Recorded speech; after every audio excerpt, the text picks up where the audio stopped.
विपत्ति के मारे और संकट में हम पड़ रहे। अरे नटवर हो गिरधर हो, नटवर हो गिरधर हो, काही बताना है सुन लो स्वामी, मित्र तुम्हारा है सुन लो स्वामी, मित्र तुम्हारा है सुन लो स्वामी।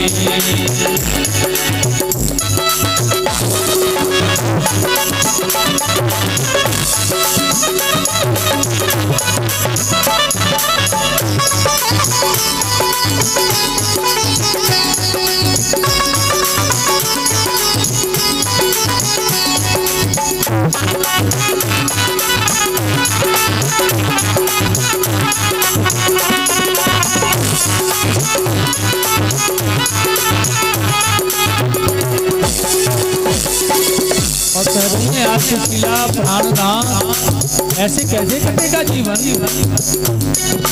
जल रहा है तन मन घोर कारण विपत्ति के कारण, जीवन घोर कारण विपत्ति के कारण। धन श्याम से मिले भी स्वामी होगा न संकट निवारण।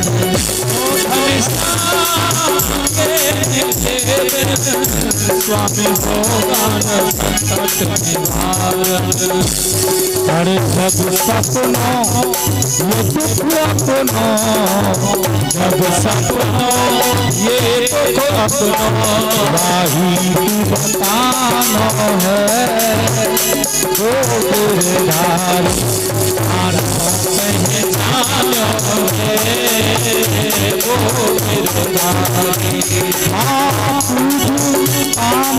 जोड़ रही हाथ चले पार का जाओ नाथ, मित्र तुम्हारो है वो बनवारी, मित्र तुम्हारो है वो बनवारी।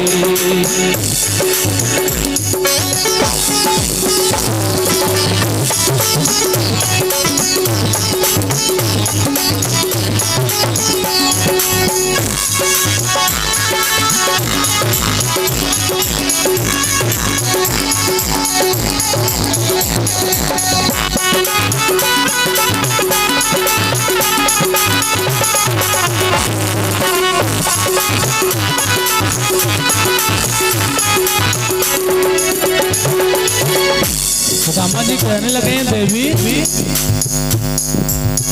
एक वक्त ऐसो शीश सोने को छत्र बांधा, एक वक्त ऐसो खाक मस्तक मली है। एक वक्त ऐसा आता है छत्र सिंहासन पर होता है, लेकिन वही समय आता है सुदाक में मिला पड़ा रहता है। एक वक्त ऐसा मौन हो बहु त्याग दो, एक वक्त ऐसो पैदा गुड़ की न डली है। एक वक्त ऐसो पैदा गुड़ की न डली है, एक वक्त ऐसो पैदा गुड़ की न डली है। एक वक्त ऐसो खरी खोटी सुनी पड़े, एक वक्त ऐसो खरी खोटी सुनी पड़े, एक वक्त ऐसो राम चर्चा मिली है, एक वक्त ऐसो राम चर्चा मिली है, एक वक्त ऐसो राम चर्चा मिली है। राम जी कहे भैया सुन मेरी तू बात, माटी में मिलेगी काया माटी की डली है, माटी में मिलेगी काया माटी की डली है, माटी में मिलेगी काया माटी की डली है। सुदामा जी कहने लगे देवी क्यों परेशान हो, क्यों? भोग्य भाग्य भाम बिन भोगे बदलता नहीं है, भोग्य भाग्य भाम बिन भोगे बदलता नहीं सुदामा जी ने कहा उन्हें पता है सब क्या हाल है हमारा, लेकिन जो भोगों का भोग है वो बिना भोगे नहीं बदलेगा, इसलिए भोगना पड़ेगा देवी। भोग्य भाग्य बिन भोगे बदलता नहीं है। भाग्य भाग्य बिन भोगे बदलता नहीं विधि विधान प्यारी कभी ताले से चलता नहीं है। विधि विधान प्यारी कभी ताले से चलता नहीं है करनी को या भरनी को, करनी को या भरनी को। ध्यान रख लेना, सुदामा जी भी वही बात कह रहे हैं। और संसार में यह सत्य है, जैसा कर रहे हो वैसा भरना पड़ेगा। करनी को या भरनी को, करनी को या भरनी को, यही भुगतान है। सुन क्या जाओ ना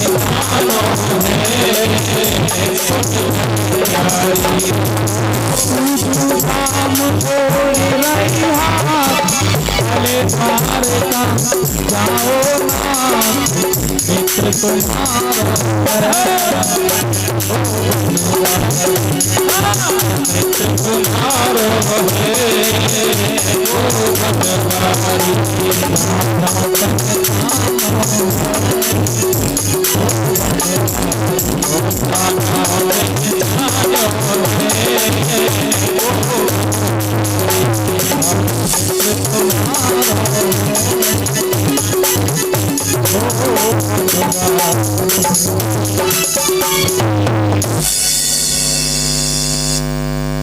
सुशीला ने कहा प्रभु आपके मित्र हैं, मैं आपसे यह नहीं कह रही हूँ कि आप उनसे कुछ मांगने के लिए जाएं, मैं तो केवल इतना कहना चाहती हूँ कि आप उनके दर्शन करने के लिए चले जाएं।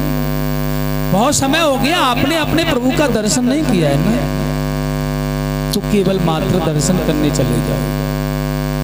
सुदामा जी के मन में आया है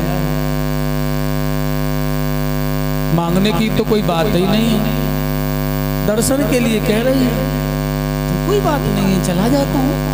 दर्शन में क्या, बहुत वर्ष हो गए, मेरे प्रभु का दर्शन हो जाएगा और मैं उनसे मिल लूंगा।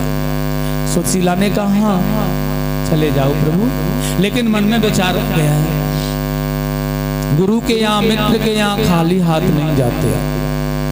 देवी मैं अपने मित्र के यहाँ मिलने वर्षों के बाद जाऊंगा, पहली बार जाऊंगा और मेरे पास में तो कुछ भी भेंट नहीं है ना। सुशीला बड़ी विचलित हो रही है, एक भी अन्न का दाना घर पर नहीं है, लेकिन फिर भी साहस करके बेचारी कह रही है आप जाने के लिए कह दो प्राण प्रियतम, आप जाने के लिए हाँ कह दो, मुझे भेंट का प्रबंध मैं कर दूंगी, जाने के लिए हाँ कह दो। सुदामा जी ने कहा सुनो भेंट मिल जाएगी तो चला जाऊंगा। दोनों दृढ़ है, एक कहता है कि भेंट मिल जाएगी तो चला जाएगा, दूसरा कह रहा है कि अगर हाँ कह दो तो भेंट का प्रबंध मैं करूंगी, चाहे कुछ भी मुझे करना पड़े, मैं आपके गोविंद की, आपके प्राण नाथ भगवान कृष्ण के लिए भेंट लाऊंगी कहीं से भी। और आज जैसे सुशीला से कहा सुदामा जी ने चला जाऊंगा, तो आज देखिए सज्जनों पहली बार वह देवी सुशीला अपने घर से बाहर निकल के गई और अपनी पड़ोसिन के पास जाकर के अपनी झोली को उसने फैला दिया और कह रही है बहन मना मत करना मुझसे, तेरे दरवाजे पर आज पहली बार आई हूं, मना मत करना। आज मेरे प्राणनाथ प्रियतम मेरे प्रभु से मिलने जाना है, उसके लिए मुझे भेंट की आवश्यकता है, तो मुझे अपने घर से कुछ भेंट दे दे। देखिए आज सुशीला की पहली बार आने पर वो बड़ी प्रसन्न हुई है, अपने सेवकों से कहा है अरे ओ इसे जो भी चाहिए निकाल के दे, तो बोरियां निकलवा के अनाज की उसने डलवा दी। सुशीला जो चाहिए जितना चाहिए ले जा। लेकिन सज्जनों आज उस सब में थे, सबके अंदर से सुशीला ने केवल मात्र एक मुट्ठी तंदुल लिया, केवल एक मुट्ठी तंदुल, और एक मुट्ठी तंदुल को लेकर के आज ये दूसरी वाली पड़ोसिन के पास गई है। और अपनी झोली को फैला कर उसे कह रही है, बहन तू मुझे मना मत करना, आज तेरे घर कुछ मांगने आई हूं मैं। आज तेरे घर कुछ हो तो मेरे कन्हैया के लिए, मेरे प्रभु के लिए कुछ भेंट डाल दे मेरी झोली में। आज उसने भी अपने घर में से जो भी था देना चाहा, लेकिन वहां से भी एक ही मुट्ठी लिया और एक मुट्ठी लेकर के अपनी झोली में डाल लेती है वो। और आज तीसरी वाली के पास में जाकर के बड़ा सुंदर कहा है उसने, आज तेरे घर पर मांगने आई हूं लेकिन तू मुझे मना मत करना। लेकिन वो भी बड़ी गरीब नहीं थी भैया, और उसके यहां पर तो कुछ था ही नहीं। आज सुशीला से कह रही है, बहन मेरे यहाँ तो 2 दिन से भोजन नहीं बना है, लेकिन आज मेरे कन्हैया की बात है, तेरे प्राण प्रियतम की बात है, तो मैं देख लेती हूँ कहीं भी छिपा हुआ अगर कुछ भी मिल जाता है तो मैं ला करके दे दूंगी आज। और देखिए आज वो गई है, मिट्टी के बर्तन उस जमाने में हुआ करते थे ना, आज एक बर्तन में एक मुट्ठी तंदुल मिला, वो ला करके उसने उस झोर में डाल दिया, ये पूरा तू ले जा। आज सुशीला ने कहा, बहन मैं तो किसी दूसरे के यहाँ जाकर मांग लेती हूँ, या तेरे बच्चों के लिए पर्याप्त होगा, भूखे हैं तेरे बच्चे। आज सुशीला को वो दर्द है, क्योंकि जब मेरे बच्चे मुझे भूखा बिलखते हुए मेरे पास आकर कहते, माँ माँ भोजन दे दो, माँ माँ भोजन दे दो, माँ भूख लगी है, तो ऐसी कौन सी संसार की माँ होगी जो अपने पुत्रों को भूख के मरते हुए देख पा सकती है। आज वही सुशीला के अंदर आर्त भाव है, रहने देती, लेकिन उसे कहा नहीं, आज ये भेंट मेरे गोविंद के लिए जा रही है ना, तू ले जा। और साथियों आज उससे कह दिया, ये भेंट भाव से बिकी है बहन, और देख इस भेंट को ले जा करके मेरे पति जब कन्हैया को देंगे ना तो बड़ा आनंद आएगा। भाव से भीगी भेंट पति ले द्वारका जाएंगे, द्वारका नाथ के द्वारे से ना खाली आएंगे। ये तुम्हारी भावमयी भीट मेरे कृष्ण मेरे भगवान देखेंगे ना तो वह खाली नहीं आएंगे। बस क्या होगा, लग जाए नैया पार सहज में मेरी किनारे से, ओ मेरे पिया मिलन को जाए द्वारका बंसी वाले से, मेरे पिया मिलन को जाए द्वारका बंसी वाले से। अलग अलग प्रकार एक जगह से सुशीला ने वह तंदुल नहीं लिया, अलग अलग जगह से अलग अलग तंदुल घरों के लेकर के आज वह बांधने के लिए प्रयत्न कर रही है ना, तो वही वस्त्र बांधा जिसमें थे करियां लगी हुई हैं, और घर में कोई वस्त्र तो था ही नहीं, वही अपनी साड़ी का कुछ अंग कुछ भाग निकाल के उसमें बांध दिया, सुदामा जी को दे दिया, लो आप ये तुम्हारे मित्र के लिए भेंट है ना, ये ले जाओ, अपने मित्र से मिलकर के आओ। आज जैसे किसी लोभी को धन मिल जाता है और बड़ा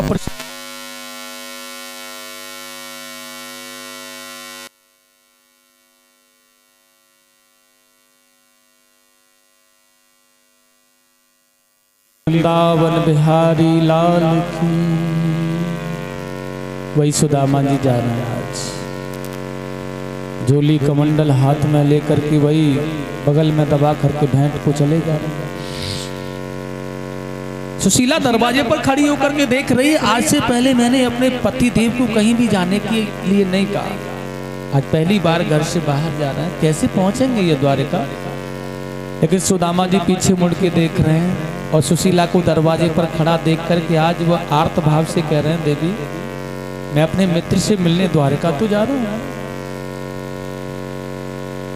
लेकिन मेरे द्वारका जाने तक के समय में तू मेरे ठाकुर जी की कमी सेवा में कोई कमी मत करना, मेरे ठाकुर जी की निरंतर सेवा करना। सुशीला ने कहा, स्वामी मैं तुम्हारे ठाकुर जी का ख्याल तुमसे भी ज्यादा रखूंगी, आप बिना बिल्कुल निडर होकर के जाओ, बिल्कुल मन में यह मत लाओ कि मेरे ठाकुर जी की सेवा नहीं होगी, मैं करूंगी तुम्हारे ठाकुर जी की सेवा। लेकिन आज सुदामा जी एक बात और कह रहे हैं सुशीला से, मेरे द्वारका जाने के समय में जो मेरे बच्चे हैं ना सुशीला, उनको किसी गलत मार्ग पर चले जाने की अनुमति मत दे देना, उन्हें संभाले रखना, उनको कहीं गलत मार्ग पर मत डाल देना। मेरे बच्चों का भी मेरे कन्हैया की भांति सुरक्षा और संभालना, तू ये जिम्मेदारी तेरे पास में है। आज सुशीला की आंखों में अश्रु भरे हुए हैं। प्राणनाथ ठीक है, आप जैसा कह रहे हो ना मैं वैसा ही करूंगी, आप चले जाओ। निश्चिंत होकर के आज सुदामा जी जा रहे हैं, लेकिन वही मन में एक भाव है, केवल एक भाव है मन में, वही गुनगुनाते जा रहे हैं, हे गोविंद, हे कृपालु, हे दयालु, हे कन्हैया, हे कृष्ण, मैं तेरे पास आ रहा हूं। आज बड़ा मन प्रसन्न है, आज बड़ी भक्ति है मन में, बड़ा आनंद है मन में। लेकिन द्वारका का मार्ग कोई सुदामा जी ने देखा थोड़ी था, कैसे पहुंचा द्वारका, और कई दिन से भोजन भी नहीं किया है, थके हुए हैं बेचारे, पैरों की बिबाइयां फटी हुई हैं। सुदामा जी बहुत परेशान हैं, आज भूख प्यास से ग्रसित भी थे। कृष्ण कृष्ण कृष्ण कृष्ण कृष्ण मैं कहते हुए जय श्री कृष्ण जय श्री कृष्ण, आज एक वृक्ष की छाया में लेट गए और भगवान को समर्पण कर दिया अपने आप को, हे प्रभु मैं आना तो द्वारका तक ही चाह रहा था, लेकिन अब मेरे बस की नहीं, और अब मुझसे नहीं चला जाता।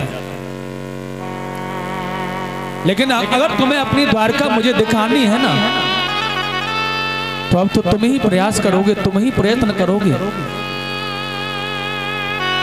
अगर बुलाना चाहते हो तो मुझे बुला लो। और ऐसा कहकर के थक जाने के कारण आज सुदामा जी को निंद्रा आ गई है।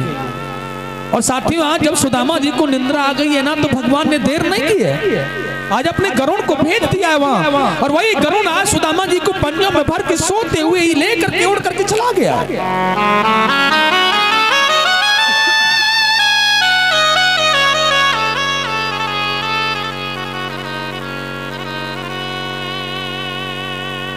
और आज समुद्र के किनारे पर सुला दिया जाकर के। सुदामा जी के जागने के पहले ही भगवान मल्लाह बनकर के नाव लेकर के किनारे पर लगा देते। भैया अंतिम पड़ाव है द्वारका जाने वाला। अगर कोई भी व्यक्ति यहाँ द्वारका जाने वाला हो तो इस नाव में आकर के बैठ जाओ। सुदामा जी ने कहा है मैं जाऊंगा द्वारका, आ जाओ ब्राह्मण देवता। बिठा लिया, और बिठाने के बाद ले जा रहे हैं, आपको किससे मिलना है द्वारका में? वही भगवान पूछ रहे हैं आज किससे मिलना है। लेकिन वही सुदामा कह रहे हैं मुझे तो अपने प्रियतमा अपने कृष्ण से मिलना है। लेकिन वही कृष्ण कह रहे हैं सुनो, वहां कोई कृष्ण नहीं रहते, वहां तो यदुनंदन द्वारकाधीश रहते हैं। भगवान सुदामा जी की अनन्य भक्त हैं, इसलिए सुदामा जी ने कहा मेरा तो कृष्ण रहता है द्वारका में, द्वारकाधीश तुम्हारा रहता होगा। ठीक है, क्या आपके हाल को देख करके वो द्वारकाधीश आपसे मिलेंगे? सुदामा जी ने कहा हाँ मिलेगा, मुझे विश्वास है कि मेरा मित्र मुझे मिलेगा। मेरे गोविंद ने देखा है मेरे मित्र सुदामा का इतना दृढ़ है संकल्प कि मुझे मिलेगा। अरे भैया गुरुकुल में ही तो मिले थे, आज गुरुकुल में रहे थे जब मित्र थे, एक ही शिक्षा को ग्रहण किया था, एक ही गुरुकुल में एक ही जैसे थे, लेकिन आज वो राजा है और तुम एक गरीब ब्राह्मण हो सुदामा। क्या वह राजा तुमसे फटे टूटे वस्त्रों में मिल पाएगा? सुदामा जी ने कहा नहीं, मेरा कन्हैया तो मुझसे जरूर मिलेगा। ऐसी दृढ़ता उसके अंदर है। और सुखदेव जी कह रहे हैं उसी दृढ़ के कारण भगवान उसको बार बार जगह जगह से ले जा रहे हैं। ठीक है, आपकी दृढ़ता है तो शायद मिल जाए, लेकिन भैया ब्राह्मण देवता मैं नाबुक हूँ, मेरे लिए तो आपके पास कुछ देने के लिए है ना? सुदामा जी ने कहा भैया क्षमा करना, इस जन्म में तो मैं तुम्हें कुछ नहीं दे सकता हूँ, लेकिन कर्जा तुम्हारा रहेगा तो आने वाले जन्म में चुका दूंगा।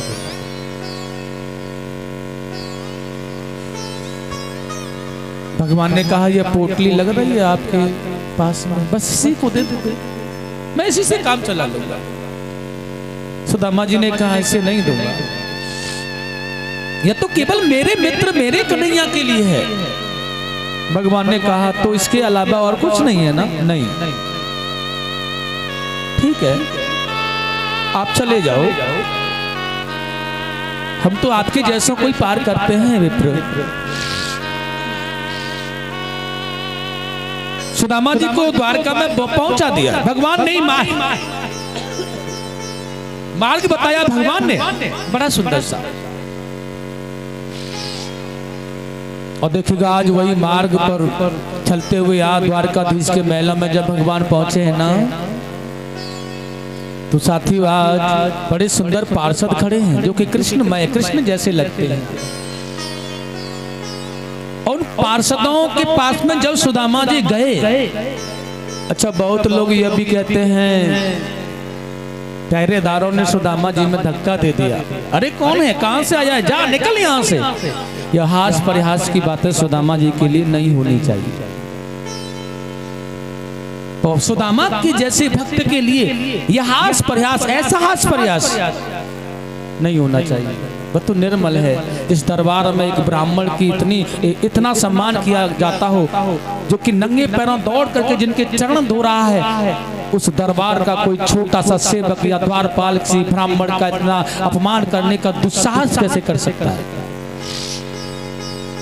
और प्यारे साथियों, आज वही द्वारपालों ने इस ब्राह्मण देवता को प्रार्थना की, नमस्कार किया है।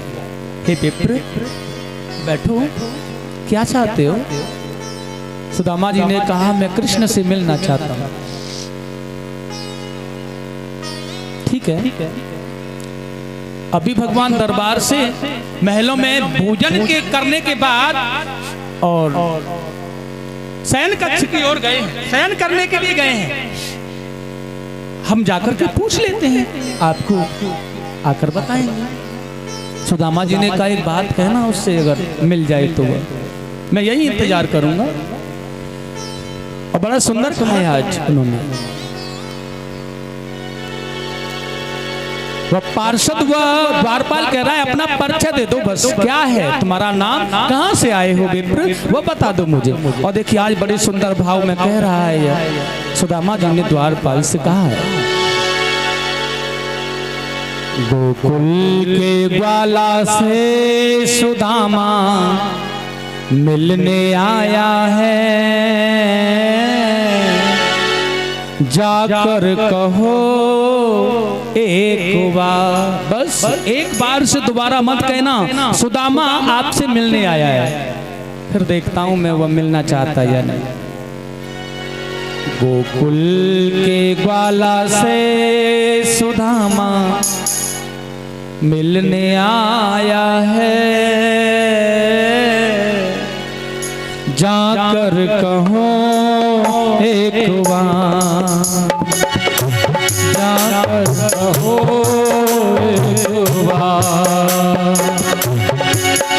गोकुल के ग्वाले से सुदामा मिलने आया है, जाकर कहो एक बार,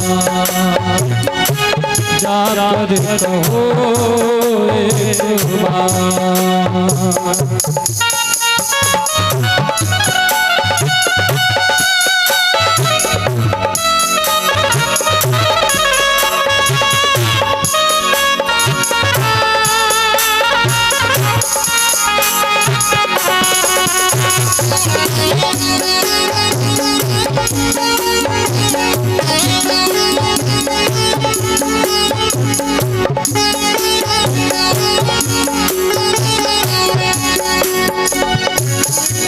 और कहा सुदामा जी ने भैया द्वारपाल, और कहना उनसे आप कह देना मोहन से वो मित्र है तेरा, कह देना मोहन से वो मित्र है तेरा, ओ बतला देना जाकर जो हाल है मेरा, बतला देना जाकर जो हाल है मेरा, बह रहे आंसू आंखों से, नमक से शब्द कुछ निकले, जाकर लगा धोखा, जाकर लगा धोखा, बोलने वाले सुदामा मिलने आया है, जाकर हो देवा।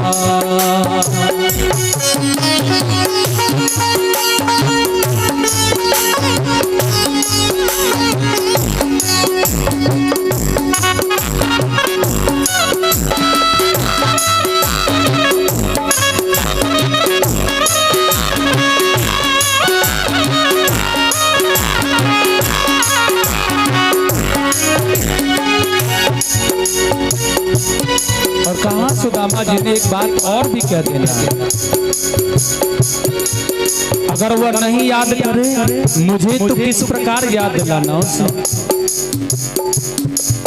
कुछ याद दिला देना तो बचपन की बात, कुछ याद दिला देना वो बचपन की बातें, कुछ याद दिला देना वो बचपन की बातें, कुछ याद दिला देना वो बचपन की बातें, खुशियाँ भरे वो पल सहरत भरी रात, खुशियाँ भरे वो पल भरी बातें। उसे बताना एक चटसार में गुरु के पास में तेरे साथ पढ़ने वाला, खेलने वाला, सोने वाला, रहने वाला, खाने वाला वो तेरा मित्र सुदामा है। कुछ याद दिला देना वो बचपन की बात है, कुछ याद दिला देना वो बचपन की बात है, खुशियाँ भरे वो पल सहरत भरी रात, खुशियाँ भरे वो पल सहरत भरी बात, चरणों में जाकर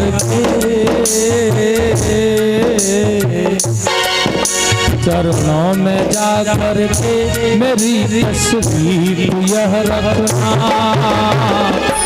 आकर खड़ा तेरे पास, आकर खड़ा तेरे पास, बोलने वाले सुदामा मिलने आया है, जाकर कहो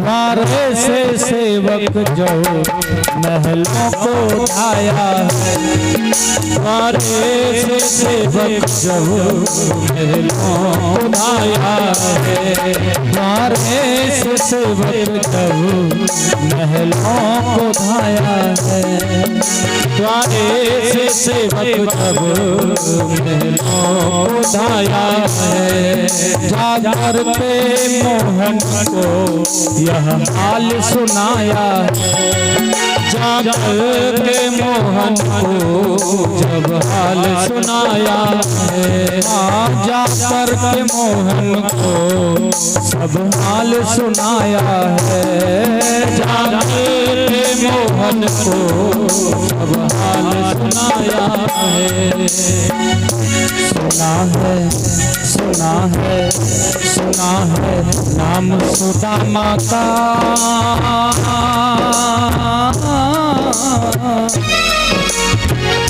सुना है नाम सुदामा का, वो नंगे पाँव ही भागे, हृदय से लगाया, ओ गले से लगाया, हाँ गले से लगाया।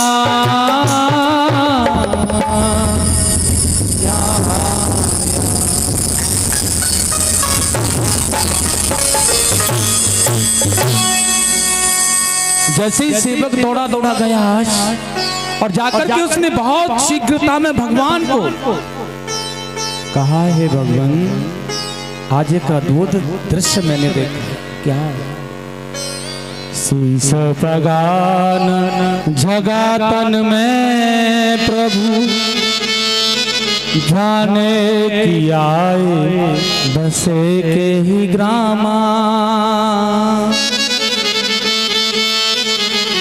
धोती फटी सी लटी लुपटी और ताय उपान की नहीं सा,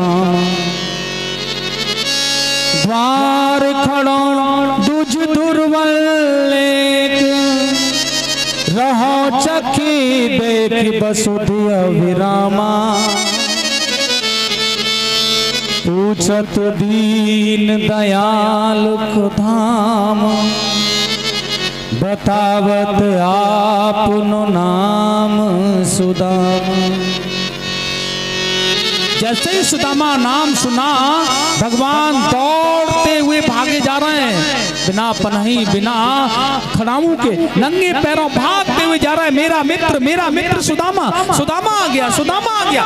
सारी रानियां, सारा रानीवास, सारे मंत्री, सारे सेवक पीछे भागते हुए जा रहे हैं कि हो क्या गया है, और दौड़ते हुए चले जा रहे हैं। किसके लिए भाग रहे हैं? नंगे पैरों किसके लिए दौड़ रहे हैं? भगवान कुठार का दी सम्राट है, वह केवल नंगे पैरों दौड़ लगाता हुआ चला जा रहा है। और देखा तो आज फटी सी बिवाइयां, फटी सी वस्त्र, न तन पर कोई ऐसा, न सर पर कोई पगड़ी, आज ऐसे अद्भुत ब्राह्मण के चरणों में, आज उनके गलों में भगवान ने अपनी गल भैया को अपने आप को चुपका दिया। मेरा मित्र सुदामा, सभी लोग चकित हैं आज, कैसा है यह मित्र तुम्हारा? और आज हाथ को पकड़ करके लाकर के आसन पर बैठा दिया। उनकी हालत जब देखी है ना भगवान कृष्ण ने, तो एक जोर जोर से आवाज चरणों में बैठे हुए, अरे ओ भैया जल्दी शीघ्रता करो, कोई यंत्र लेकर के आओ, अरे कोई जल लेकर के आओ, मेरे भक्त को, मेरे मित्र को कितना कष्ट है, देखो तो सही, इनके पैरों में कितने कांटे चुभे हुए, इनके पैरों से रक्त निकल रहा है, अरे कोई जल लेकर के आओ। लेकिन उस यंत्र को आने में देर होती है ना। आज मेरे प्रभु ने अपने मुख को यंत्र बना करके उनके कांटा को निकाल दिया है। आज ये अपने असिधारों से उनके चरण रज को धो दिया है। अब भगवान केवल आज एक ही बात को कह रहे हैं, सुदामा जी से, मित्र तुमने मुझे अपना नहीं समझा। और बड़ा सुंदर कहा है आज भगवान ने सुदामा जी से, ऐसे बेहाल बिबाइन सौ पग, कंटक जाल लगे पुन जोए, हाय महादुख पायो सखा तुम, आए इतैन कितैन दिन खोए। देख सुदामा की दीन दशा,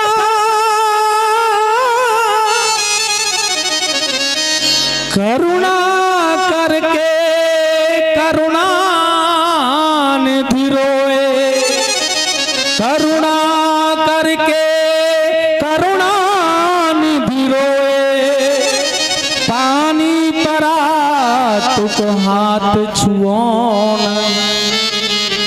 नैनन के जल सो पग धोए, पानी रात को हाथ छुओ नहीं, नैनन के जल सो पग धोए। वही परात का जल भरा रह गया, वही यंत्र रखा रह गया, लेकिन मेरे गोविंद ने आज अपने दृढ़ बिंदुओं से आज अपने सुदामा के चरणों को धो दिया है। एक ही बात कह रहे हैं, तुमने मुझे अपना नहीं जाना, इतना कष्ट, इतना तुमने कष्ट क्यों पाया? एक बार मुझे बता दिया होता कृष्ण सुदामा, एक बार मुझसे कहा होता आपने, लेकिन उतने पर भी सुदामा एक ही बात कह रहे हैं, कहाँ कष्ट? अरे कैसा कष्ट कृष्ण? कोई कष्ट तो नहीं है ना, निरंतर तुम्हारी भक्ति बन रही है मेरी, मैं बहुत दिव्य बड़ा आनंद मंगल सर्वस्व सुख को पा रहा हूं, मुझसे बड़ा तो सौभाग्यशाली कोई नहीं है, मेरे पास दुख कहाँ है? भगवान ने देखा है सुदामा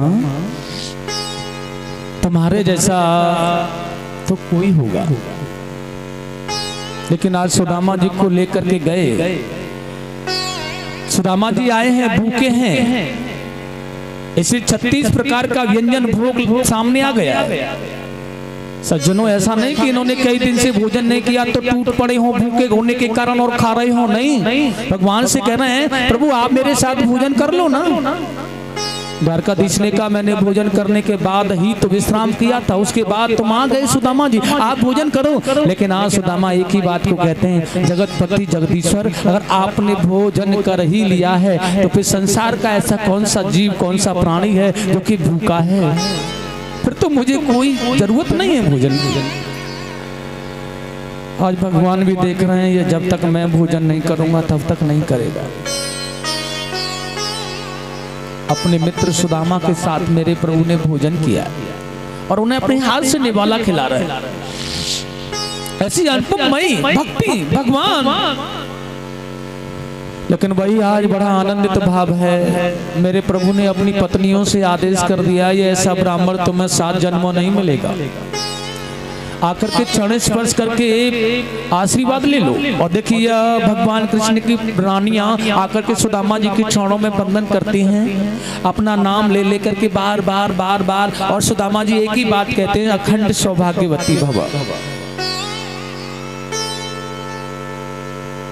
लेकिन सुदामा जी ने देखा है हजारों पत्नियां आशीर्वाद लेकर के चली गई और शायद अभी बहुत लंबी लाइन लगी हुई है, लेकिन यह कम नहीं होने वाली। भगवान कन्हैया को एकदम से आज बुला करके कह दिया, ये आशीर्वाद जो दे रहा हूं ना मैं, ये तेरे लिए दे रहा हूं इनको, और भैया तू मुझे इतना बता दे कि अभी कितनी देर ये आशीर्वाद और चलेगा। भगवान ने कहा मेरी पत्नियां 16,108 हैं। सुदामा जी ने कहा तो मैं सबको आशीर्वाद नहीं दे सकता हूँ, इसलिए यह आशीर्वाद तेरे लिए है, तू मेरे पास में आ जा और मैं सारा का सारा जो भी है ना, जो भी मेरे पास रह गया है सब तुझे दे दूंगा। मेरे भगवान गोविंद ने अपने मित्र सुदामा के चरणों में साष्टांग दंडवत किया है। और देखिए आज तक जो भी पुण्य, जो भी सत्कर्म, जो भी सुदामा के पास ऐश्वर्य था, सुदामा जी ने सर्वस्व परमात्मा कृष्ण को अर्पण कर दिया, सब कुछ भगवान को अर्पण कर दिया। लेकिन अब बारी भगवान की आ गई है, सुदामा जी के पास में तो जो था अर्पण कर दिया, दे दिया। लेकिन रात्रि में शयन करा रहे थे ना, तो अपने मित्र के चरण दबा रहे थे, थक गए होंगे आप। माता रुक्मणी हवा झर रही हैं। भगवान ने कहा सुदामा जी आप यह बताओ कि गुरुकुल के बाद में क्या किया। सुदामा जी कहने लगे भैया कृष्ण, गुरुकुल के बाद में घर जब पहुंचा तो घर वालों ने विवाह कर दिया मेरा। विवाह हो जाने के बाद तो गृहस्थ आश्रम में, और एक पत्नी है, बच्चे हैं, और तेरी भाभी का नाम है ना वो सुशीला है, बड़ी सरल है बेचारी। गोविंद ने कहा तो फिर मेरी भाभी ने मेरे लिए कुछ भेजा जरूर होगा। सुदामा जी ने विचार किया, इतनी राजघराने की रानियां इनके पास में हैं और इतना वैभव मेरे गोविंद का है, यह छोटी सी तुच्छ भेंट इनके सामने क्या मायने रखती है। लेकिन फिर भी ये मेरा मित्र है। मैं जब ये इनके ये रानियां यहाँ से चली जाएंगी तो चुपके से दे दूंगा, भैया ये बहन तेरी भाभी ने देवा खा ली है, तो ले लेगा, स्वीकार कर लेगा। लेकिन इनके सामने न निकालूं तो अच्छा है, इसलिए नहीं निकाला। लेकिन भगवान कन्हैया ने हास प्रयास करना सुदामा जी से प्रारंभ कर दिया। वो तो नटखट है ना सुदामा, क्या भेजा है भाभी ने? बड़ा सुंदर कहा आज भगवान ने, श्याम कही मुस्काय सुदामा। सुदामा जी वो नहीं निकाल पा रहे हैं ना सुदामा जी। चोरी की बान में हो जो प्रवीणे, चोरी करने में तो आज भी चतुर हूँ, पहले भी आगे चना गुरमात दिए, लिए तुम चाप हमें नहीं दीने। पोटली काक में चाप रहे तुम, खोलत नाही सुधार सुभीने। पाछली बात अजौन तजो तुम, तैसे ही भाभी के तंदुल कीने। मेरी भाभी के तंदुलों को भी वही प्रकार बना देना चाहते हैं सुदामा जी के। आज हाथ में से वह पोटली को छुड़ा लिया और छुड़ा कर मेरे प्रभु ने एक मुट्ठी फाड़ करके फांक लिया। आहा सुदामा आनंदित है, ये बहुत दिव्य, बहुत सुंदर। दूसरी मुट्ठी को भर के खाया। अब तो ऐसा लग रहा जैसे कि दो लोगों का ऐश्वर्यपति सुदामा को बना दिया। तीसरी मुट्ठी खाना ही चाहते थे, रुक्मिणी जी ने हाथ पकड़ लिया, भगवान नहीं, ये तो एक सुदामा 4 बच्चे किसी भी झोंपड़ी में रह ले, लेकिन इतना बड़ा तबेला तुम्हारा एक झोंपड़ी में आने वाला नहीं है। रंग कहे आप समान कियो प्रभु, आप का हो न चाहत हो भिकारी। अरे तुम भिकारी होना चाहते हो क्या मन में लगा रखा, लेकिन यहाँ दर्शाने के लिए कह रहे हैं ये भी हमें आप खिलाने हमें क्यों नहीं देते। बड़े स्वादिष्ट मनोभाविक बड़े सुंदर प्रेम से पके हुए आनंदित रसास्वादन है इनके अंदर, हमें भी दे दो थोड़ा। और भगवान ने देखा है रुक्मणी तुमने मेरे प्रभु को, मेरे मित्र को सर्वस्व देने से मुझे रोका यार। जिस प्रकार सुदामा ने मुझे सर्वस्व अर्पण कर दिया था ना, आज मैं भी सर्वस्व सुदामा को अर्पण करने जा रहा था, लेकिन तुमने रोक करके मुझे कर्जदार बना दिया। सुदामा का सर्वस्व नहीं देने दिया। लेकिन भैया यहाँ रात्रि व्यतीत हो रही है, वहाँ रात्रि में भगवान कन्हैया वहाँ गए हैं, तो सुशीला से कहा है भाभी मैं आपका सुंदर सा महल बनाने आया हूँ। तो सुशीला ने एक ही बात को कहा है प्रभु मेरे महलों को बनाने से पहले मेरे सारे गांव वालों के सुंदर महल बना दो। और ऐसा ही मेरे प्रभु ने किया। विश्वकर्मा ने बहुत सुंदर दिव्य स्वर्णमय नगरी को यहाँ बनाया। प्रातः काल हो गया, सुदामा जी ने कहा मैं जाना चाहता हूँ कृष्ण। तो भगवान ने पल मात्र नहीं रोका। ऐसा नहीं कि वर्षों के बाद में आए हैं सुदामा तो रोक लिया जाए, नहीं, भगवान ने कहा चले जाओ, क्योंकि वह जानते हैं ये सुदामा जब तक लौट के नहीं जाएगा ना, जो हमारी भाभी है ना वो पतिव्रता नारी है, वो जल ग्रहण भी नहीं करेंगी, तब तक सुदामा जी नहीं चले जाएंगे।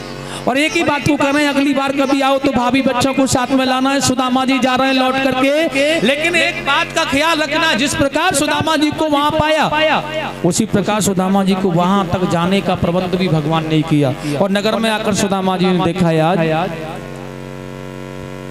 ये तो भैया वैसा ही राजमहल बनाया जैसा कि वहां द्वारका में मैंने देखा।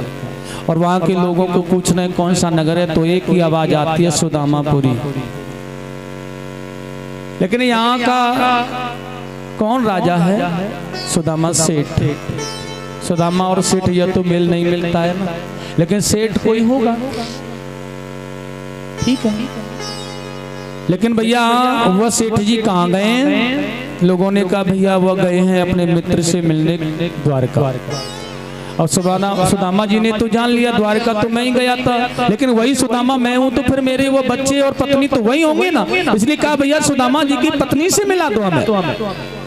और सुदामा जी के सेवकों ने बड़े सुंदर भाव से, बड़े आनंदित भाव से कहा है जाकर के आज सुशीला से एक ब्राह्मण तुमसे मिलना चाहते हैं। तो वही सुशीला दौड़ के आई, आज मेरे प्राणनाथ आ गए होंगे शायद, क्षणों में बंधन किया है। सुदामा जी ने एक बात कही है, सुशीला ये सब क्या है? और सुशीला केवल हाथ जोड़ करके एक ही पुकार कर रही है, मैंने कुछ मांगा नहीं था, मैंने कुछ भी नहीं मांगा था। सुदामा जी कह रहे हैं इसका मतलब क्या है सुशीला, ये कहां से आया वैभव? सुशीला ने कहा आपके वक्त मित्र कृष्ण आए थे और मेरे लाख मना करने पर ये सब मुझे उन्होंने मना करने पर दिया है। सुदामा जी ने कहा है सुशीला आज तूने मेरे भगवान मेरे गोविंद को यहां तक आने पर मजबूर किया, मैंने तो वहां जाकर के भी उनसे कुछ नहीं मांगा, लेकिन तूने वहां से यहां आने पर मेरे प्रभु से उनको बहुत कष्ट दिया है। सुशीला या धन या राज या वैभव सब तुझे चाहिए था ना, या तूने मांगा, ये सब तुझे मुबारक हो, लेकिन मैं इस महलों में नहीं जाऊंगा। और सुदामा जी जैसे ही लौट के जाने लगे ना, वहीं देखिए परमात्मा कृष्ण आ गए और दरवाजे पर खड़े होकर के कह रहे हैं भैया, अरे ओ सुदामा कहाँ जा रहे हैं आप? सुदामा जी ने देखा कि मेरे प्रभु दरवाजे पर खड़े हैं, चरणों में आकर के लूट-फूट हो गए। हे भगवान, मैंने द्वारका जाकर कोई आग्रह किया आपसे? क्या मैंने कुछ मांगा? क्या मैंने कहा कि मैं परेशान हूँ? नहीं तुम्हें लेकिन तुमने फिर यह मुझे क्यों दिया? क्या मेरी भक्ति से तुम प्रसन्न नहीं थे? हाँ, तो फिर क्यों दिया? यह वैभव, यह धन, यह संपदा, यह सब भजन से भटकाने के लिए तुमने मुझे दी है ना। भगवान ने कहा सुदामा जी अगर मन सच्चा हो, इरादा पक्का हो, तो बहुत सारा धन होने के बाद भी परमात्मा को यह जीव नहीं भूलता, बशर्ते उस धन को सतमार्ग में लगाता रहे, बशर्ते उस धन को उचित जगह पर लगाए, सत्य धर्म पर लगाए, सत्कर्म पर लगाए। इसलिए जो तुम्हें धन मैंने दिया है ना, जो संपदा तुम्हें मिली है, इस संपदा के रहते हुए सुंदर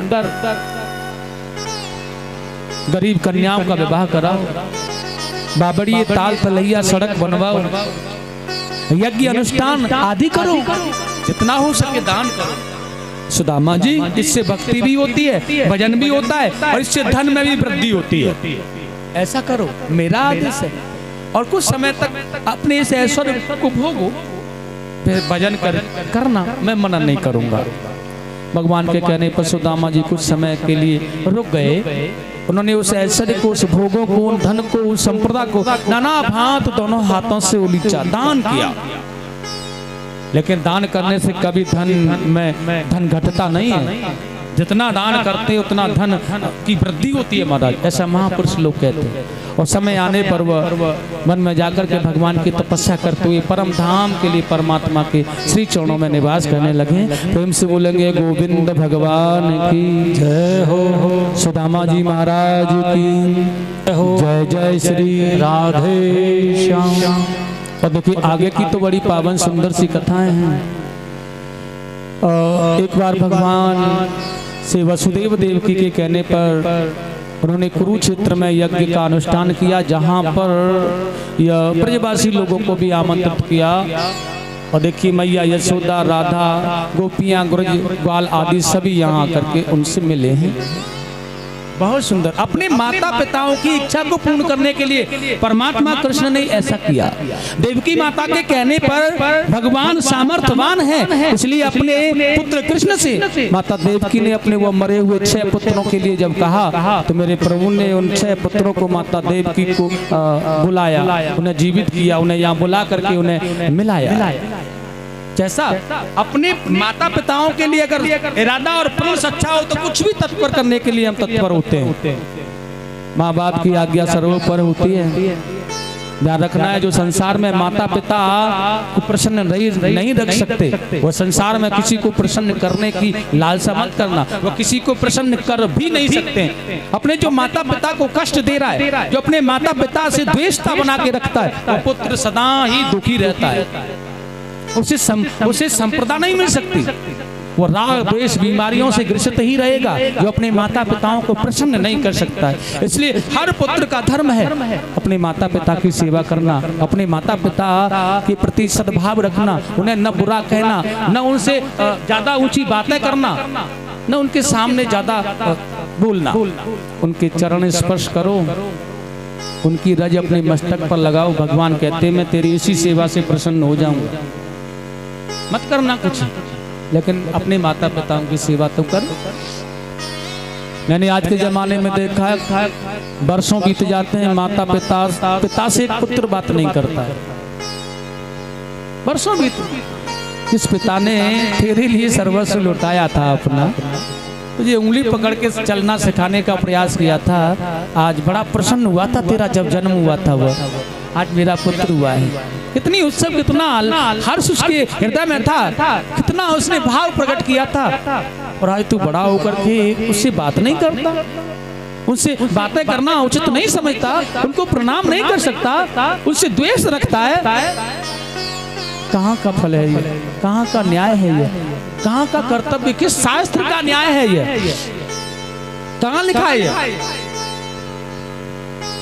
इसलिए सर्वोपर है हमारे संसार में माता पिता। माता पिता गुरु की सेवा करो, संसार में आनंद ही आनंद मिलेगा तुम्हें। ध्यान रखना है, भगवत प्रांगण में बैठा हुआ और कोई भी श्रोता अगर ऐसे क्रियाकलापों को करता है तो उससे मेरा हाथ जोड़ करके एक ही निवेदन, या भगवत कथा सुनाने का एक ही दक्षिणा है मेरी उससे, ऐसा कर्म करना छोड़ दो।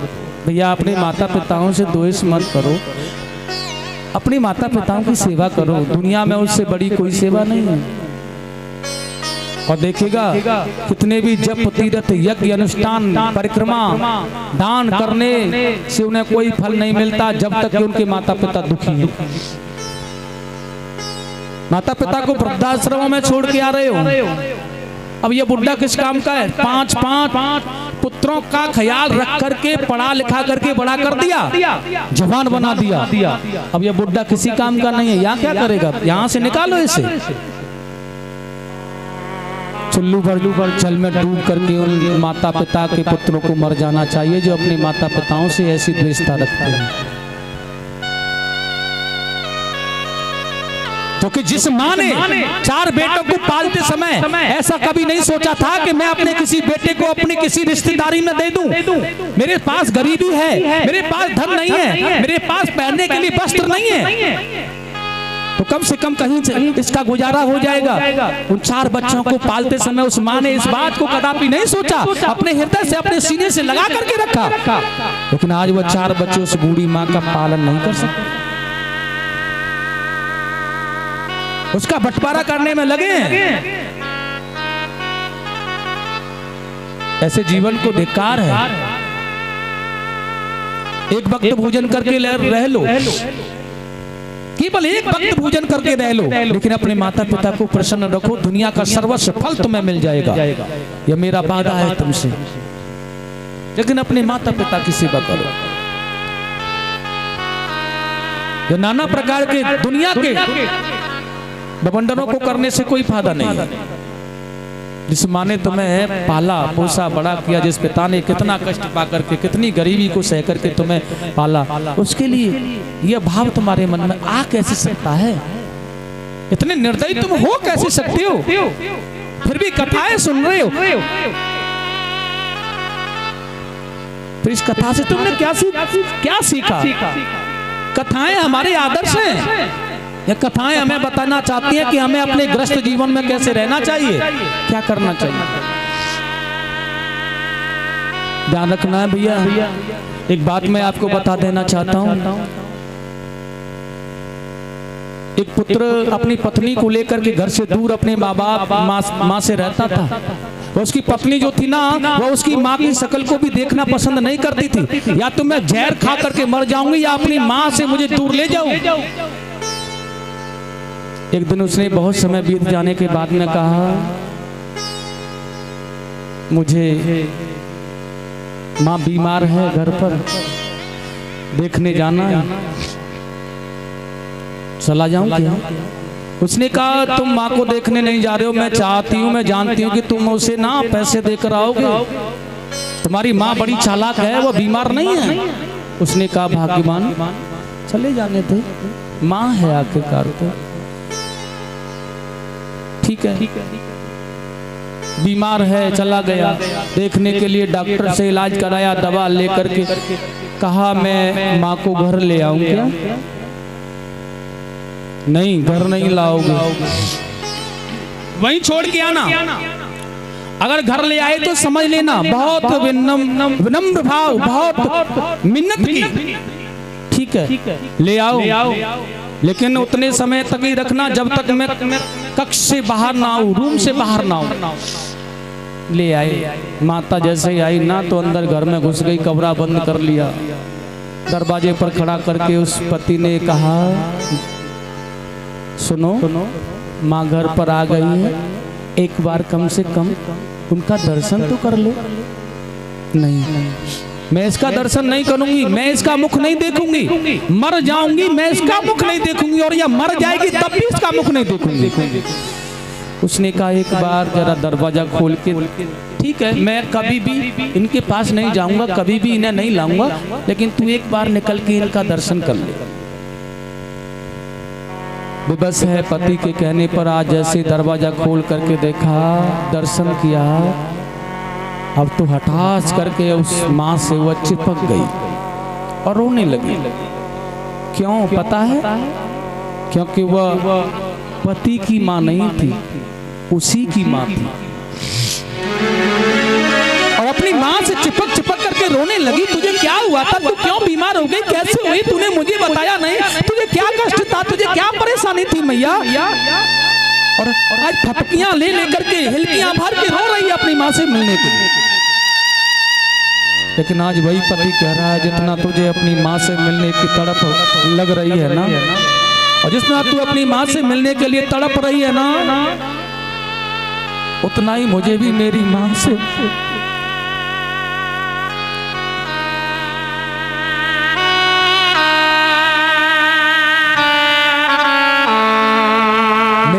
मिलने के लिए मुझे भी उतना ही तड़प, उतनी ही याद, उतनी ही तड़प सताती। जैसे तू अपनी माँ से मिलना चाहती है वैसे ही मेरी भी माँ है, मैं भी अपनी माँ से उसी बात से मिलना चाहता हूँ। देखिए तूने मेरे सामने जो बेड़ियां जकड़ रखी है ना, जो बेड़ियां डाल रखी है ना, इन बेड़ियों के कारण मैं अपनी माँ से नहीं मिल सकता। उसने कहा तुमने मुझे बताया नहीं था कि यह मेरी माँ है। पति देव ने कहा देवी मैंने तो केवल माँ कहा था, केवल मैंने तो माँ, और वो तेरी माँ या मेरी माँ, मैंने तो उसमें कोई भेद नहीं किया ना। मैं तो केवल माँ कहता हूँ, चाहे वह तेरी माँ हो या वो मेरी माँ हो। आज हाथ जोड़ के उनके चरणों में प्रायश्चित कर रही है वह पत्नी। स्वामी आज तुमने मेरी माँ के प्राणों की रक्षा की है, मैं आपको वचन देती हूँ सदैव आपकी माँ की रक्षा करूंगी, आपकी माँ की सुरक्षा करूंगी, मैं कभी भी आपकी माँ से द्वेष नहीं रखूंगी।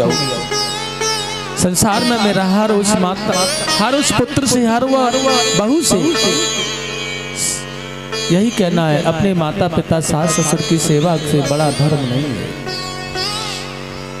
गुरु भगवान तभी प्रसन्न होता है जब माता पिता प्रसन्न है।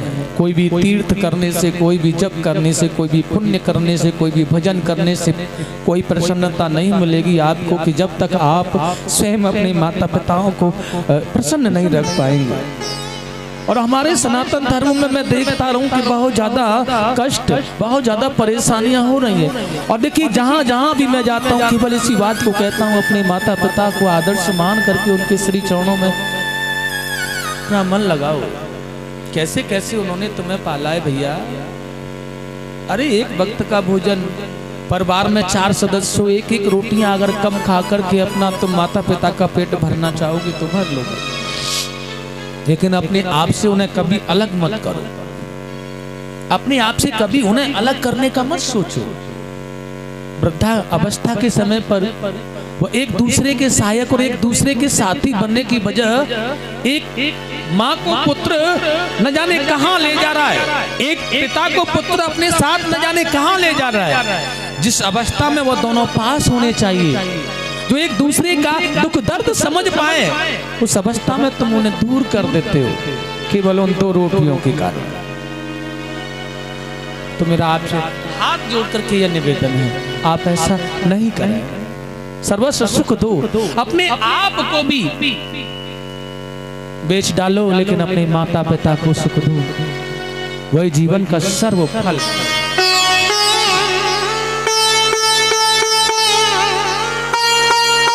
अगर संसार, अगर आप में से कोई भी ऐसा व्यक्ति हो तो ध्यान रखना, आज से यह सौगंध लेकर जाना भागवत जी के सामने कि हम अपने माता पिता के प्रातः जग करके चरण स्पर्श जरूर करेंगे और जरूर उनसे बातें करेंगे, परामर्श करेंगे। हर दुख सुख में वो तुम्हारे सहयोगी और साथी हैं, ये मेरा वादा है। और प्यार से लायक बन करके उनके पास जाके देखो। जीवन में यह मानव जीवन है ना, कुछ भूल हो जाती है, भूल का प्रायश्चित कर लो ना, कोई बात नहीं, क्षमा मिल जाएगी। और अगर जीवन भर तुम्हारे माता पिता किसी दर्द में इसी प्रकार कुटते रहे ना, तो फिर तुम्हें शांति जीवन में न मिलेगी। यह मेरा जो वचन है ना, यह सत्य देख लेना, आप किसी को जीवन में शांति नहीं मिल सकती। सुभद्रा का हरण भगवान ने विवाह अर्जुन के साथ कराया। उसके बाद में एक बार पिंडार तीर्थ में विश्राम कर रहे साधुओं का मजाक उड़ाने के लिए यादव कुमारों ने जामवंती पुत्र साम्य को नारी बना करके उनके पास भेजा। तो दुर्वासा ऋषि ने यदुवंश को श्राप होने का, नष्ट होने का श्राप दे दिया। वही एक मूसल लोहे का लट्ठा उससे निकला, जैसे घिसवा घिसवा करके चूर्ण बन गया, जैसे समुद्र में डाल दिया। ऐरात नाम की घास यहाँ इससे पैदा हुई है। भगवान कृष्ण ने देखा है विप्र माने ब्राह्मणों का श्राप यदुवंशियों को लगा है, मेरे परिवार को तो फिर इनसे कुछ दान या यज्ञ या अनुष्ठान में करवाऊं। वो उन्हें लेकर के देखिए प्रभास क्षेत्र में आए, लेकिन यहाँ इन लोगों ने यज्ञ नामक मदरा का पान किया है। देखिए यह मदरा जो है ना, यह केवल कलह करने वाली है। मदरा पी करके किसी का काम बनता नहीं, केवल घर बिगड़ते तो देखा, कला होते देखिए परिवार में। इनमें युद्ध हो गया है, एक दूसरे को मारना प्रारंभ कर दिया, अस्त्र शस्त्र निकल आए, चाचा भतीजा, भतीजा चाचा को वध कर रहा है। ऐरात नाम की घात को उखाड़ करके फेंक देते हैं, जिसके ऊपर मारते हैं वही मर जाता है। इस प्रयोजन से इस प्रकार से यदुवंश का संहार हुआ है। सुखदेव जी ने बड़ा सुंदर कहा है आज भगवान बलराम जी देख रहे हैं कि यह भगवान कृष्ण अपने गोलोक धाम जाने के लिए तत्पर हैं, और इसलिए ये अपनी माया बनाई हुई सारी माया को अपने अंदर समेट रहे हैं, इसलिए यदुवंश का संहार हो रहा है। तो फिर मैं इनसे पहले बड़ा बन करके आया था, मुझे चले जाना चाहिए। और ऐसा भगवान के चरणों में नमन करते हुए यह समुद्र के मार्ग से क्षीर सागर में चले गए। प्रेम से बोलेंगे बलराम जी महाराज की जय हो। वही भगवान पीपल के वृक्ष के नीचे पैर पर पैर चढ़ाए लेटे हुए हैं, और देखिए यहाँ वही एक बहेलिया शिकार के लिए घूम रहा है। मेरे गोविंद के पैर में पद्म चिन्ह है, और उसी बहेलिये ने उसी को निशाना साध करके बाण चला दिया। लेकिन वह बहेलिया जब उनके पास में गया है तो वह भगवान से प्रार्थना कर रहा है, प्रभु मैं बहुत हतभागी, बहुत भूल मुझसे हुई है, आप मुझे क्षमा कर दें। लेकिन भगवान ने उसे कृतार्थ किया है और उसे मुक्ति प्रदान की है। और देखिए उसी अवसर पर अर्जुन आया है, भगवान को देखा है, लेकिन वह कहना चाहता है प्रभु से, भगवान ये आपके पैर में बाण चलाने वाला कौन दुष्ट है, उसे मुझे बताओ। लेकिन भगवान ने शांति से अर्जुन को समझाया है, भगवान भैया मेरे गोलोक धाम जाने का समय आ गया, तुम ये द्वारिका समुद्र में डूब जाएगी। आप यहाँ पर बचे हुए जो भी 10, 20, 50, 100 जो भी व्यक्ति हैं उन सबको लेकर के मथुरा या हस्तिनापुर चले जाओ। भगवान के लाख समझाने पर यह अर्जुन लौट करके गए। वो उन भगवान की श्री पत्नियों को अर्जुन लेकर के जा रहे थे उनकी सुरक्षा के लिए। देखिए मेरे प्रभु ने स्वयं ही भील बनकर के अपनी अर्धांगिनियों को अपने अंदर समाविष्ट कर लिया, लूट लिया, अर्जुन को परास्त कर दिया। एक कृपा मात्र गोविंद के वो किसी ने कहा है, समय बड़ो बल ना बड़ो, समय बड़ो बलवान, भीलन लूटी गोपिका वही अर्जुन वही बाण। महाभारत जैसे युद्ध को विजयश्री देने वाला वह अर्जुन कुछ नहीं कर पाया। दारुक आया, भगवान ने उसे भी समझा बुझा करके कहा, भैया 10-5 लोग जो भी हैं उन्हें लेकर के तुम मथुरा चले जाओ। उद्धव जी ने आकर भगवान के चरणों में अपना सर रख दिया है, मैं नहीं जाऊंगा, मैं तो आपके साथ चलूंगा भगवान। भगवान ने कहा, भैया सदा संसार का यह नियम है, न कोई साथ आता न कोई साथ जाता है। मेरा समय पूर्ण हो गया है उद्धव, मैं जा रहा हूँ, लेकिन आपका समय पूर्ण नहीं हुआ है। आप तो यहाँ अभी रुकेंगे और अपने समय को पूर्ण करेंगे। लेकिन मेरे प्रभु ने आज उन्हें बहुत अच्छी प्रकार से दत्तात्रेय उपाख्यान को सुनाया है। दत्तात्रेय जी महाराज ने अपने जीवन में 24 गुरु बनाए, लेकिन वह केवल शिक्षा, जहाँ से जो कोई अच्छा कर्म कर रहा है, अच्छी उपासना कर रहा है, उससे वही शिक्षा ग्रहण करने में कोई बुराई नहीं है, अच्छा कार्य। उद्धव जी को ज्ञान भक्ति वैराग्य का भगवान ने मार्ग दिखाया है। हंसा अवतार के विषय में भगवान ने बताया, और देखिए बहुत अच्छी प्रकार से भगवान ने गुरु महिमा की शिक्षा का वर्णन किया है। और उद्धव जी को अनंत तत्व का ज्ञान बताने के बाद मेरे प्रभु ने कहा, भैया उद्धव, अब तो आपके लिए केवल एक ही स्थान है। अब आप मैत्रेय मुनि के यहाँ अपने शेष समय को उन संत ऋषियों में रह करके सत्संग की ज्ञान की आनंदमयी ज्ञान गंगा को बहाते हुए समय को पूरा करो। भगवान के ऐसा कहने पर उद्धव जी चले गए। विमान में चढ़ करके देवता लोग भगवान के पास आ गए। प्रभु, आपका 125 वर्ष का जो समय निर्धारित इस द्वापर युग में था वो पूरा हो गया। अब आप बताइए, कुछ और समय रहना चाहते हैं या आपका प्रबंध किया जाए?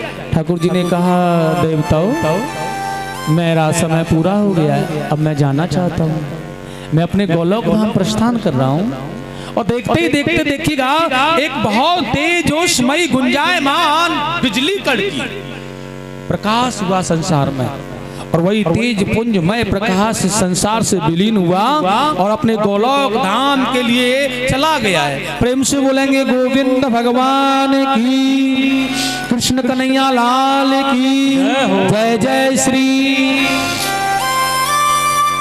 महापुरुषों ने कहा है, जब इस संसार से वो तेज पुंजमय प्रकाश परमात्मा गोलोक धाम के लिए गए, तो वही परमात्मा कृष्ण बहुत तेजोमयी शक्ति के द्वारा तीव्रता के साथ, उसी तेज के साथ वापस लौटे। और देखिए, वो वापस लौटने के साथ ही वही तेज आकर के श्रीमद् भागवत जी के अंदर समाविष्ट हो गया। ये श्रीमद् भागवत ही कृष्ण स्वरूप है, भगवान कृष्ण का ही स्वरूप श्रीमद् भागवत है। और देखिए, श्रीमद् भागवत का प्रथम श्लोक से अंतिम श्लोक तक, पैर के अंगूठे के अंगुष्ठ से और सर के मोर पंख तक का दर्शन कराने वाला है यह श्रीमद् भागवत। अपने प्रभु का चिंतन अपने प्रभु से लगाने, राग द्वेष भक्ति वैराग ज्ञान की प्राप्ति करा देने वाला यह महापुराण श्रीमद् भागवत पुराण। सज्जनों, अगर जिसने इसे अपने जीवन में एक बार उतार लिया, उसका आनंद कृतार्थ, उसका जीवन कृतार्थ हो गया। इसने अपने जीवन में इसे उतार लिया, वह जीवन से कृतार्थ हो गया मन।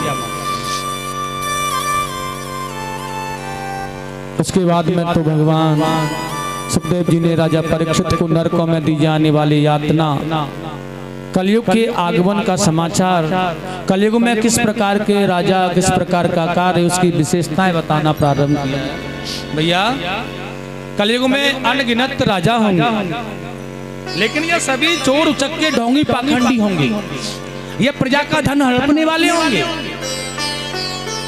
अपने राज प्रशासन सत्ता पाने के लिए प्रजा को नाना प्रकार के लोभ देंगे, और जब सत्ता इनके हाथ में होगी फिर यह प्रजा का कोई भी ख्याल नहीं करेंगे।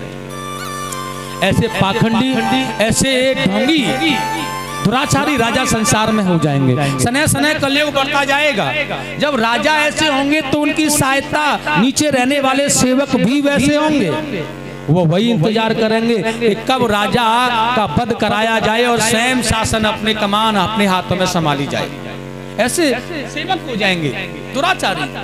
सहायता पड़ने पर स्वामी की रक्षा करने की वजह वह उनका वध करने का प्रयोग बनाएंगे, ऐसे सेवक हो जाएंगे। सने सने कलयुग बढ़ता जाएगा राजन। कलयुग में अनगिनत पाप अनगिनत दोष हो जाएंगे। माता पिता की सेवा करने वाले लोग नहीं होंगे। गायें बकरी के समान हो जाएंगी, खाद्य गाद्य भक्षण करेंगी। जब तक यह दूध देंगी इसे जीव रखेगा, तब यह दूध देना बंद कर देंगे तो छोड़ देगा इन्हें। सने सने कलयुग बढ़ता जाएगा राजा परीक्षित। कलयुग में परामर्श भी होगा तो साले या साली से होगा। कलयुग में अगर पंचायतें होंगी तो अपने बड़े बुजुर्ग गांव वालों की, अपनों की नहीं, ससुराल वालों की होंगी। सने सने कलयुग बढ़ता जाएगा राजन। किसी भी घर में निर्णय को करने आएंगे तो ससुराल वाले पक्ष वाले आएंगे, किसी भी कार्य को करेंगे तो ससुराल पक्ष वाले करेंगे। अधिकतर प्रधानता ससुराल वालों की घर में हो जाएगी। सने सने कलयुग बढ़ता जाएगा राजा परीक्षित। कलयुग में अनगिनत पाप अनगिनत दोष होंगे।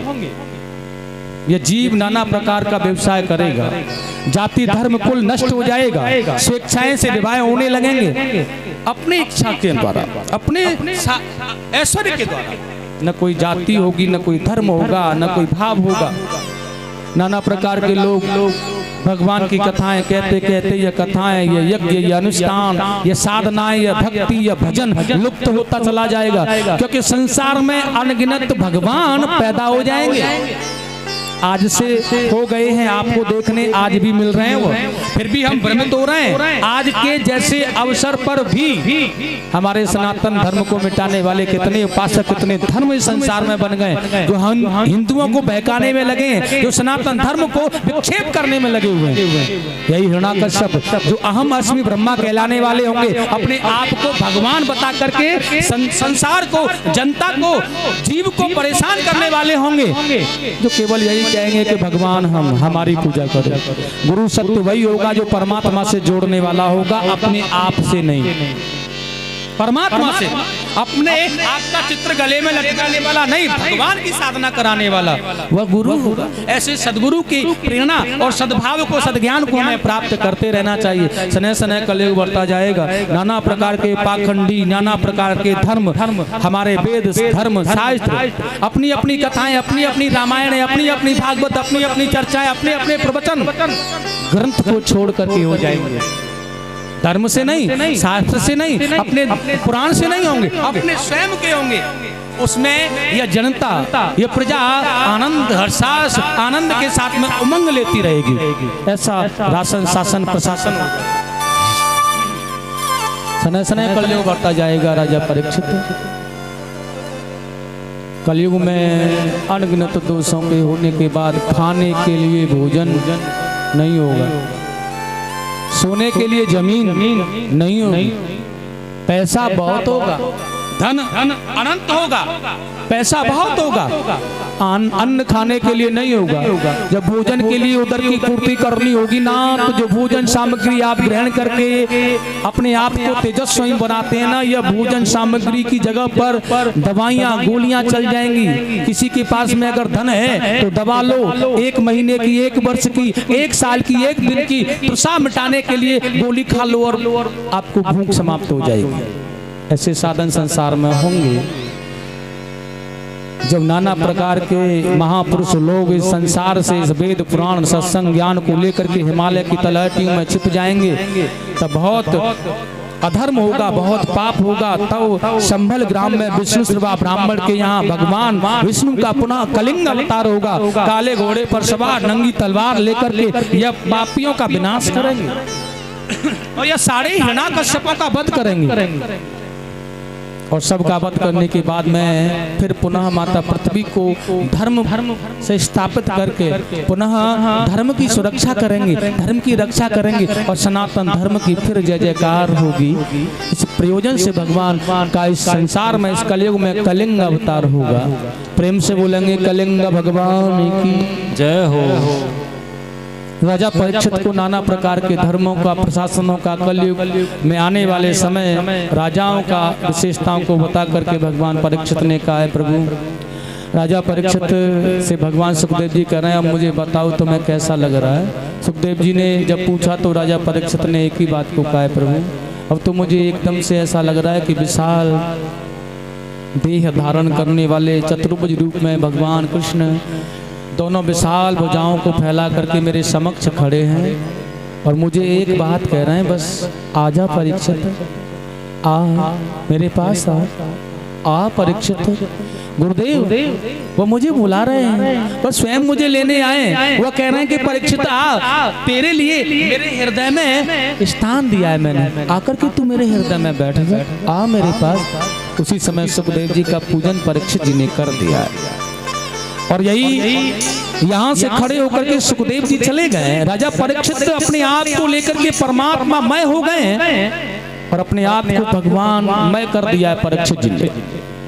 और वह तक्षक सर्प आया है जो श्राप था 7 दिन में मरने का, वह समय पूर्ण हुआ और तक्षक सर्प आया, उसने राजा परीक्षित के जो शरीर है उसको डस लिया है और वह भस्म हो गया है। लेकिन भैया जन्मेजय ने यहाँ सर्प यज्ञ किया है, अनेक सर्पों को आहुति दे रहे हैं, लेकिन यह तक्षक सर्प राजा इंद्र के सिंहासन से चिपक गया है। लेकिन वह इस मंत्रों की शक्ति के द्वारा इंद्र सहित जब सिंहासन सहित चला रहा है, आस्तिक मुनि के द्वारा यहाँ इस जन्मेजय को समझाया गया है और सर्प यज्ञ को विराम किया है। इस भांति से देखिएगा यह सप्ताह महापुराण यज्ञ समापन की ओर जा रहा है। परीक्षित महाराज मुक्ति को पाकर के भगवान के श्री हृदय में विग्रह में विलीन हो गए। सुखदेव जी महाराज परीक्षित की मुक्ति कराने के लिए जो आए थे वह चले गए हैं, अदृश्य आनंदितमय हो, जैसे कि साक्षात्कार परमात्मा करा रहे थे और परमात्मा ने साक्षात्कार करा के अपने आप में विराजमान किया और वह चले गए। और मैं भी अपनी वाणी को विराम देने के लिए जा रहा हूँ। सप्ताह 7 दिन पूरे होने जा रहे हैं। परीक्षित की मुक्ति हो गई, भगवान का गोलोक गमन हो गया है। सुखदेव स्वामी भी पूजन के बाद चले गए हैं। अब मैंने आपको देखिए, अगर पुनरावृत्ति को दोबारा से अगर बताया जाए किया जाए तो बहुत समय लगता है और मैं देख रहा हूँ समय का बड़ा अभाव है। मैं पलमाल छोटे से शब्द में छोटे से रूप में आपको थोड़ा बताना चाहूँगा। देखिए, प्रथम दिन का अध्याय भगवान की कथाओं के महात्म से प्रारंभ हुआ था, जिस महात्म में हमने यह सीखा था कि किस प्रकार से हमें इस यज्ञ इस अनुष्ठान को करा करके अपने जीवन को कृतार्थ करना। और उसके बाद में फिर परीक्षित का जन्म, कुरुवंश की कथा, परीक्षित को श्राप किस विधि किस कारण से लगा था और उनका प्रायश्चित करना, भगवान सुखदेव जी के द्वारा कथा श्रवण कराना और सृष्टि का वर्णन ब्रह्मा जी के द्वारा मनु जी की संतान देवूति, आकुति, प्रसूति, उत्तानपाद, प्रीवत की कथा, ये सभी का वर्णन जिसमें कपिल भगवान, ध्रुव जी का चरित्र बहुत सुंदर से आप देखिएगा। बड़ी प्यारी जड़ व्रत आदि का उपाख्यान मैंने आपको सुनाया, जिससे हमें केवल यही मिला कि कितनी प्यारे निर्मल भाव से हमें अपने जीवन को सरलता से आगे बढ़ाना चाहिए। नरकों में दी जाने वाली यातनाएं अजामिल उपाख्यान से हमें यह शिक्षा मिली थी, प्रायश्चित करने के बाद भी परमात्मा को पाया जाता है, लेकिन सच्चा प्रायश्चित हो तो पाप कर्म करने के बाद भी भगवान मिल सकते हैं, लेकिन प्रायश्चित कर लेने के बाद। उसके बाद में वृतासुर उपाख्यान, हिरण्याकश्यप का वध, भक्त प्रहलाद की सुंदर उपाख्यान की कथा, वर्णाश्रमों के विषय के धर्म की कथाओं को मैंने आपको सुनाया। किस प्रयोजन से किस धर्म में क्या करना है, सन्यासियों का क्या धर्म है, वैष्णवों का क्या धर्म है, वानप्रस्थियों का क्या धर्म है, गृहस्थाश्रम को क्या चाहिए, स्त्रियों को क्या करना चाहिए, ब्रह्मचारी क्या करता है, इसके विषय में सब कुछ बताया था। उसके बाद में वामन भगवान की कथा, राजा बलि पर कृपा और सूर्य वंश के महान राजाओं में बड़े सुंदर राजा अम्बरीश की कथा को सुनाते हुए मैंने आपको भक्ति से जोड़ने का प्रयास किया था। किस भांति दुर्वासा के श्राप, दुर्वासा को कष्ट से बचाया अम्बरीश ने सुदर्शन चक्र के द्वारा, और मेरे प्रभु राम जी का अवतार कुछ पल में श्री रामचरितमानस में सूक्ष्म रूप में हमने प्रवेश किया। उसी के साथ भगवान कृष्ण का प्राकट है और मेरे गोविंद का नंद जी के यहाँ उत्सव। बाल लीलाएं, माखन चोर लीलाएं, गौचारण लीलाएं, इसमें बहुत से अघासुर, बकासुर, शक्टासुर आदि दैत्यों का भगवान ने वध किया है। और उसके बाद में बहुत सुंदर गोपियों का संवाद, शरद ऋतु की पूर्णिमा, गोवर्धन पूजन का बड़ा चरित्र चित्रण। उसके बाद में महारास, गोपियों से भगवान का मथुरा जाना और कंस वध, सांदीपन गुरु के यहाँ शिक्षा लेकर के उद्धव जी को गोपियों से मिलाकर के भगवान ने कृतार्थ कराया है। और फिर जरासंध से युद्ध करके ये द्वारका के लिए गए। रुक्मिणी से विवाह कर भगवान ने आनंदित किया। उसके बाद में आज की कथा तो आपने श्रवण की है, अनन्य भगवान के विवाह हुए। और देखिए उसके बाद भगवान ने यह बाणासुर पर कृपा की, नृग पर कृपा की, जरासंध का वध किया है, पांडवों का यज्ञ कराया है। सुदामा चरित्र की सुंदर बेला से हमने कितना सुंदर ज्ञान प्राप्त किया है कि किसी भी परिस्थिति में आने के बाद भी हमें अपने परमात्मा के भजन से विमुख नहीं होना चाहिए। ऐसा नहीं है कि संकट पड़ गया, अरे कोई भगवान भगवान नहीं है। मैंने कहते देखा है लोगों को, अरे क्या भगवान भगवान। संकट आने पर भगवान भगवान करने की आवश्यकता नहीं है। परमात्मा ने शायद जिस संकट को तुम्हें दिया है यह बहुत बड़ा चौड़ा हो सकता था, लेकिन आज तुम्हारी भक्ति से वह छोटा बन करके मिल गया। यह सोच कर, यह विचार कर लेना, ये जो बड़ा मिल रहा था वह छोटा मिल गया। और उसी प्रकार से यदुवंश का संगार, भगवान का गोलोक धाम ब्रजगमन, राजा परीक्षित का उद्धार, भगवान सुखदेव जी की विदाई। और इस भांति से देखिएगा आज यह सप्ताह ज्ञान यज्ञ संपूर्ण हो गया है। प्रेम से बोलो राधे। मैं अपनी वाणी को विराम देने से पहले आप सभी से प्रार्थना करूंगा। देखिए मैयाओं, बहनों, माताएं, आदरणीय मेरे बुजुर्ग श्रोतागण, यहाँ उपस्थित सभी माताएं, आने वाले बाहर से ऋषि मुनि वर, संतवर, विप्रवर जो भी हैं, देखिए इन 7 दिनों में यह जीव मास की है।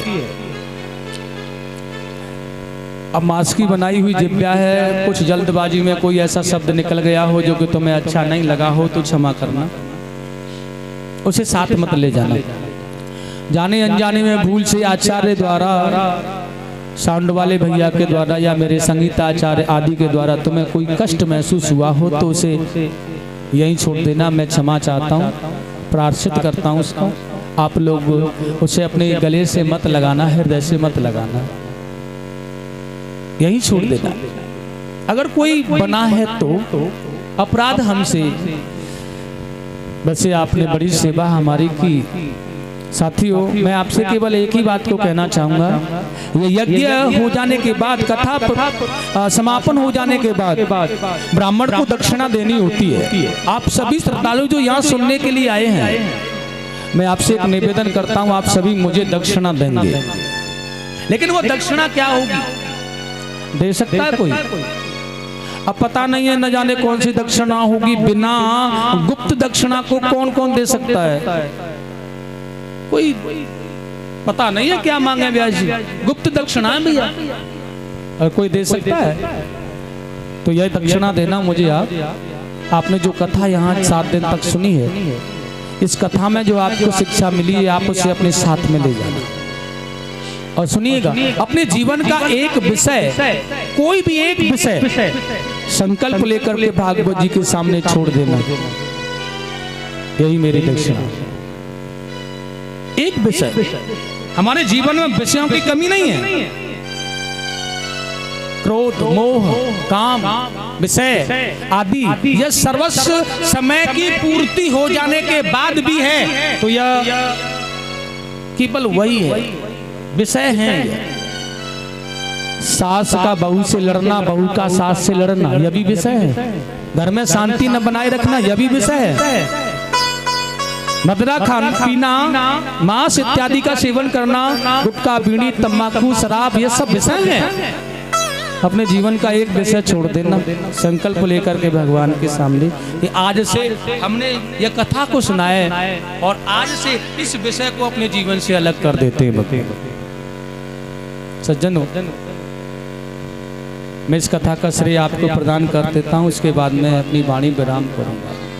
मैं इस कथा का श्रेय सबसे पहले यहाँ पर उपस्थित नन्हे नन्हे बच्चों को देता हूँ। उसके साथ बाहर से आने वाले श्रोतागणों को भागवत कथा का श्रेय प्रदान करता हूँ। उसके बाद संतों को, ब्राह्मणों को इस कथा का श्रेय मैं प्रदान कराऊंगा। रिश्तेदार, नातेदार जो भी यहाँ आकर के इस पांडाल की शोभा बढ़ा रहे हैं, मैं इस कथा का श्रेय उन सभी को प्राप्त करता हूँ। और उसके बाद में मैं सभी समस्तपुर बस्ती वालों को इस भगवान की कथा का श्रेय प्रदान कराता हूँ। और देखिए उसी के साथ में अपने यजमान श्री मांगे बाबा सब पत्नी, अपने षष्ठम पुत्रों के साथ, उनकी पुत्र वधुओं के साथ, उनके नातियों के साथ, भतीजे आदि कुटुंब परिवार के साथ में मैं अपनी श्रीमद् भागवत कथा का यह श्रद्धेय संपूर्ण श्रेय इनके जीवन में प्रदान कराता हूँ। परमात्मा इन्हें मंगल कामनाएं देते रहें और इनके आने वाले जीवन में ऐसी सत्य सत्कर्म सत्य भावनाएं आकर्षित होती रहे, मन परमात्मा की कृपा हो और ऐसे भाव ऐसे आयोजन ये करते रहें, संलग्न रहे, इनका परिवार संलग्न रहे, इनके परिवार में इनके परिवार के लोगों की सद्बुद्धियां रहे, ऐसी आशा मैं करूंगा। ये देखिएगा, ये जीवन बड़ा अनमोल है। आज हमारे यजमान मांगे बाबा ने यह सत्कर्म करके अपने जीवन में जो हमें करना चाहिए, वो अमूल्य समय जो करना चाहिए वो करके दिखा दिया है। ये सत्य है, ये प्रणता, ये दृढ़ता, ये संकल्प हर मानव जीवन को ऐसा सत्कर्म एक बार समय रहते हुए अपने जीवन में जरूर ही कर लेना चाहिए, जिससे पाप पुण्य प्रताप सब नष्ट होकर के वो भगवत प्राप्ति करने का अधिकारी हो जाता है। मेरे प्रभु इस पर कृपा कर दे। जीवन में एक बार अगर लगे तुम्हें कि हमें कोई सत्कर्म करना है तो श्रीमद् भागवत सप्ताह ज्ञान यज्ञ का अनुष्ठान कर देना। जीवन के सारे पाप नष्ट हो जाएंगे, सारे पितृ तुम्हारे भव सागर से निकल करके परमात्मा के बैकुंठ में निवास करेंगे, नरकों से निकल जाएंगे।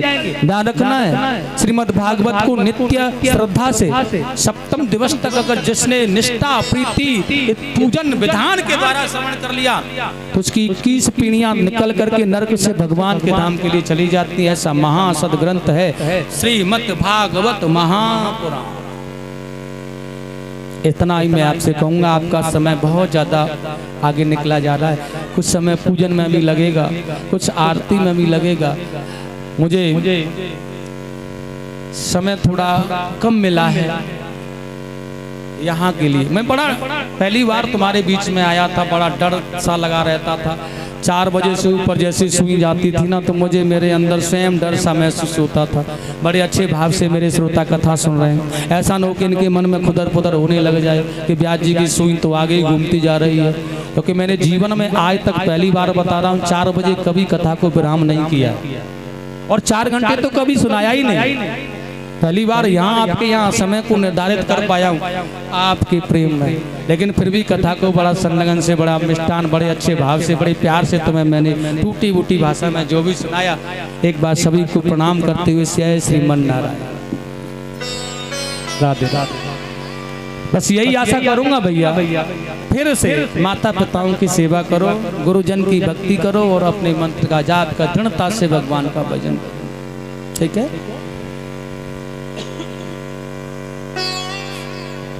और देखिएगा, पूजन भागवत जी का आचार्य जी कराएंगे और उसके बाद में और भी कोई भागवत जी का पूजन करना चाहें, जरूरी नहीं है सभी ऊपर आकर करें, नीचे भी कर सकते हैं। और देखिएगा ये आपके जो परिवार के लोग हैं, देखिए आज एकादशी का बड़ा पावन उद्यापन किया है आपने, जीवन कृतार्थ हो गया है। अब आपके जीवन में कुछ विशेष रह नहीं गया जो कि आपको करना है। मैं आपके पुत्रों से भी यही कहूंगा कि इस ऐसी अवस्था में आए, यहाँ श्रीमद् भागवत का पारायण होने जा रहा है। सारे पुत्र आकर के अपने पिता माता से आशीर्वाद लें और हो सके तो कोशिश करें यह कि आज से एकादशी व्रत का हम पालन करें और हम उसे धारण करें।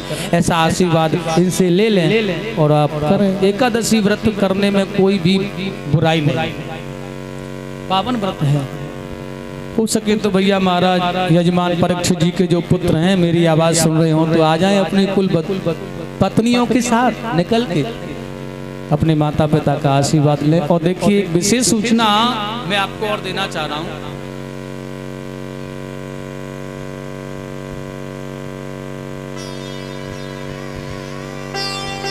कल का भंडारे का आयोजन है और जो भी सभी कथा सुनने के लिए श्रद्धालु यहाँ पधारे हैं जहाँ से भी अवश्य ही हाथ जोड़ के निवेदन है मेरा, आप भंडारे में जरूर ही प्रसाद ग्रहण करने के लिए पधारना जरूर। सभी के लिए आमंत्रित किया जा रहा है व्यासपीठ से, ऐसा यजमान जी का कहना है। सभी जरूर लाएं श्रद्धा से भी। और देखिए एक बात और मांगे बाबा ने कहा है, उन्होंने देखिए मंदिर की व्यवस्था के लिए 2 लाख रुपए का चयन किया है, ऐसे ही है ना, 2 लाख रुपए का चयन। और वर्ष में कोई भी मंदिर की सेवा करने वाला व्यक्ति 12,000 रुपए उसकी ब्याज जो भी है वह ले जाता रहे उनसे, ऐसा उनका कहना है। या मैं आपको बताना चाहता था व्यासपीठ से, बहुत अच्छी बात है समय रहते अपने आप को, दान को, अपने धन को परमात्मा में समर्पण करके शुद्ध कर दो, ठीक ही रहता है, अच्छी बात है। हमने अपने जीवन में 6 पुत्रों का पालन करके बड़ा कर दिया, और उनका धर्म है अपने एक एक पुत्र का पालन नहीं कर सकते क्या? हमने 6 पुत्रों को पाल के बड़ा किया, उनकी शादियां की, वो अपने एक एक पुत्र को पाल करके अपने कंधों पर वजन रख करके कर सकते हैं। हमारा दायित्व तो समाप्त हुआ, अब हम भजन कर रहे हैं। जय श्रीमन नारायण। भगवान अपने पास में और अपने सानिध्य में हमारे मन को सदैव लगाए रखे, ऐसा भगवान से आप समर्पण करके कह दो, बाकी परिवार तो कुशल रहेगा। जय श्री राधे। खड़े होकर के आ जाइए आप, और अगर आपको कुछ माइक में कहना हो श्रोताओं के लिए या अपने भाई बंधुओं के लिए तो वह भी कह सकते हैं अपने मुख से भी। माताएं अन्य कोई नहीं खड़ी होगी। देखिए आज के अलावा कल मैं तुमसे नहीं कहूंगा कि बैठ जाओ, और सभी प्रसाद ही लेके जाएं। 2, 4, 5, 10 मिनट की बात हो रहा है। मैया हाथ जोड़ के निवेदन है, कल नहीं यहाँ मैं मिलूंगा आपको, कल नहीं आपको कथा सुना रहूंगा, आप प्रसाद लेके जाएं। आज ही आज की बात है, बस थोड़ा सा बैठे रहे आप बड़े प्रेम से।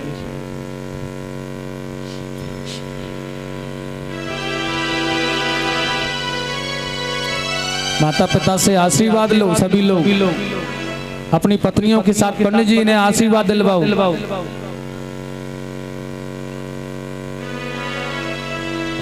बोले वृंदावन। इधर देखिए पूजन चलता रहेगा, और अब विदाई का समय आ गया है। माता बहन भाई मेरे आदरणीय श्रोतागणों से सबसे मैं हाथ जोड़ के अंतिम बार प्रणाम करके व्यासपीठ से आपका अभिवादन करता हूँ। राधे राधे।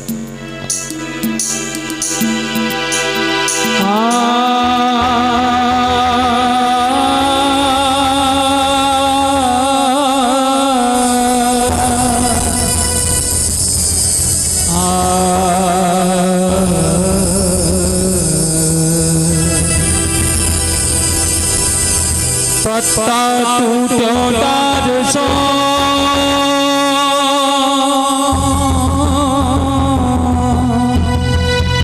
ले गई पवन,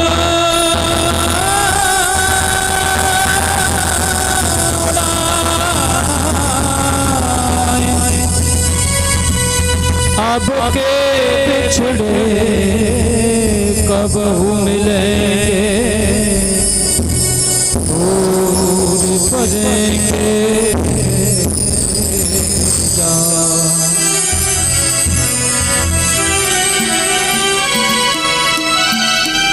जो साजा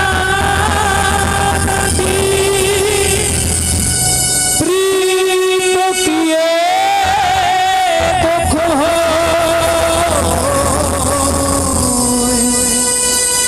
नगर ढिढोरा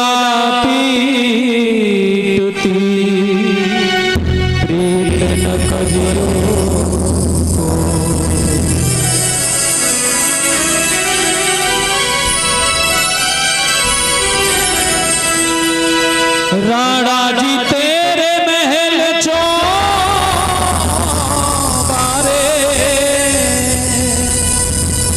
राणा जी तेरे महल चौबारे,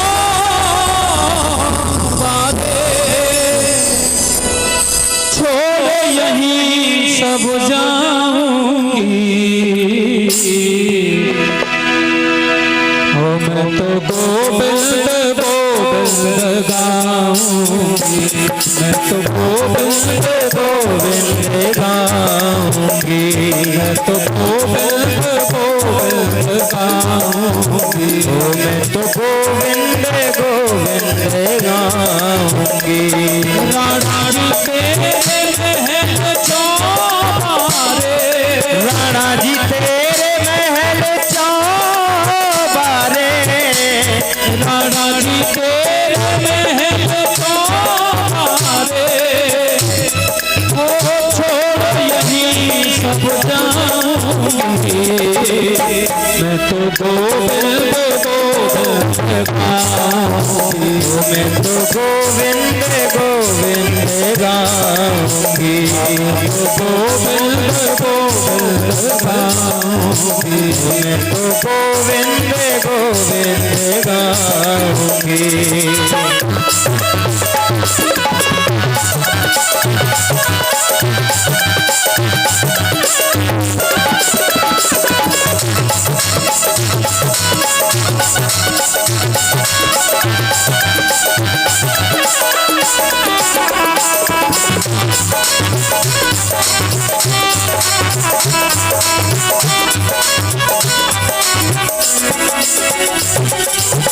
वृंदावन में जाके रहूंगी, वृंदावन में जाके रहूंगी, वृंदावन में जाके रहूंगी, वृंदावन में जाके रहूंगी।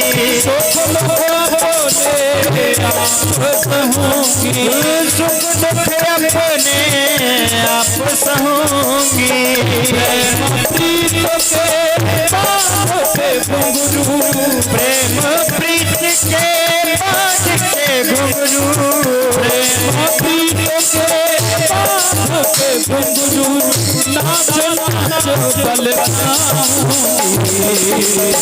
मैं तो गोविंद गोविंद गाऊंगी, मैं तो गोविंद गोविंद गाऊंगी। राणा जी थारे महल चौबारे, राणा जी थारे महल चौबारे, छोड़ यहीं सब जाऊंगी। मैं तो गोविंद गोविंद गाऊंगी, मैं तो गोविंद गोविंद गाऊंगी।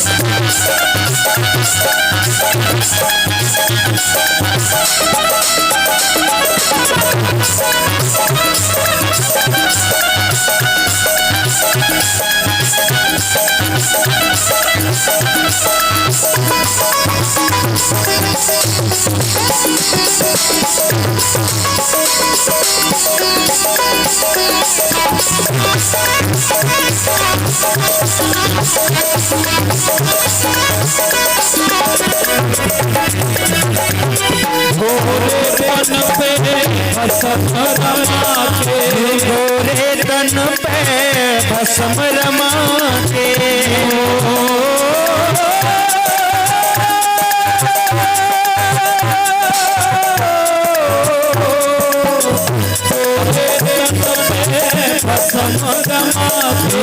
गोरे तन पे भस्म रमा के, जो बनवाला भेष बना के, जो बनवाला भेष बना के, जो बनवाला भेष बना के, जो बनवाला भेष बना के, रथ की नजमस्तक पर मल के,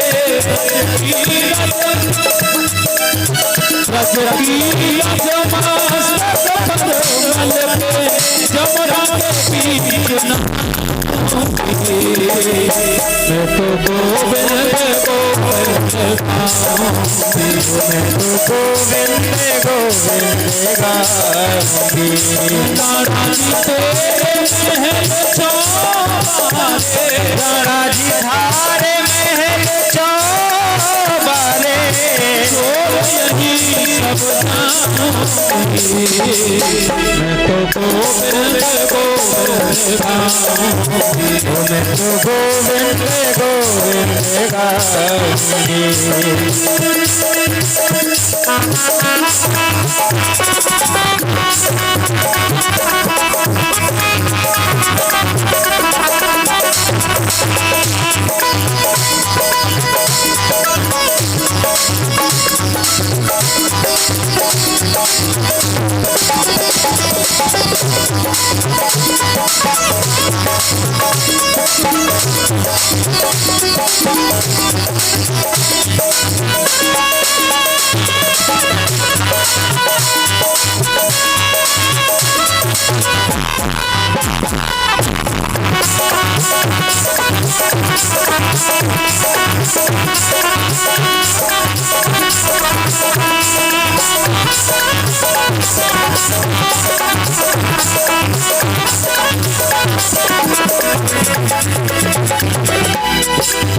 क्या करना तेरे हीरे मोती,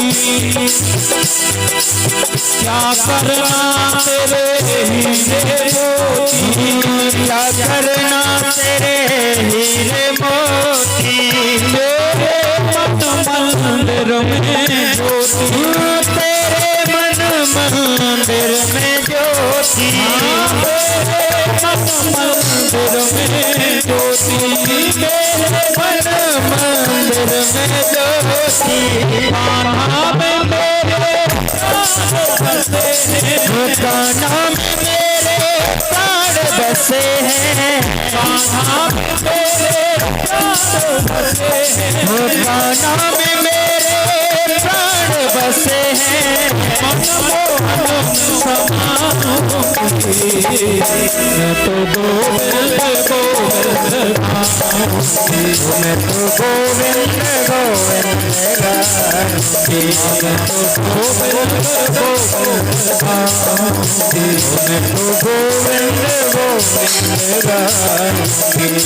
राणा जी तेरे महल चौबारे, राणा जी तेरे महल चौबारे,